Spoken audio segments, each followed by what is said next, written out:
So the next Call of Duty was announced, being Black Ops 6, which, cool, the Black Ops series is probably the best Call of Duty has to offer. I mean, largely just because of Black Ops 1 and 2, but the other three were okay. You can also kind of lump World at War into the Black Ops series since it was also made by Treyarch, and Black Ops 1 used a lot of characters from World at War in both the campaign and zombies modes. And World at War is a really good Call of Duty game. But Call of Duty as a whole has kind of fallen flat in recent years. It had a bit of a resurgence thanks to the Modern Warfare reboot and Warzone, but it is clearly on the decline again. People aren't really talking about the series as much, streamers are playing other games, and player counts are down, and for good reason. I mean, the games are a mess lately. They're constantly pushing microtransactions and bundles despite the fact that you've already paid $70 to play the standard multiplayer modes. It'd be one thing if it was only in the Warzone side of things since it is free to play, but no.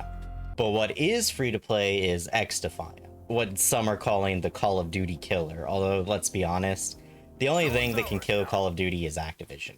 That said, XDefiant came out earlier this week, and it's got a lot of good things going for it. It's pretty much a complete Call of Duty multiplayer mode, but for free. It feels more like Call of Duty than any other game that wasn't literally Call of Duty. The microtransactions are very much present, but not as over the top as recent Call of Duty titles, which is insane considering it's free to play. Now, it's not perfect, and I haven't come to a final opinion on it yet, but it's definitely better than several recent Call of Duty games. And for free. The gunplay feels pretty good, and there's a lot of different challenges and things to unlock. The maps look fantastic, and there's the option to play without skill-based matchmaking and the unranked game modes, which I know is going to be a big draw for a lot of people. That said, the balancing needs work, and the spawns weren't the best. I'm also not the biggest fan of the abilities in this game, but Call of Duty has been doing more or less the same thing for nearly a decade now, which, side note, please stop this.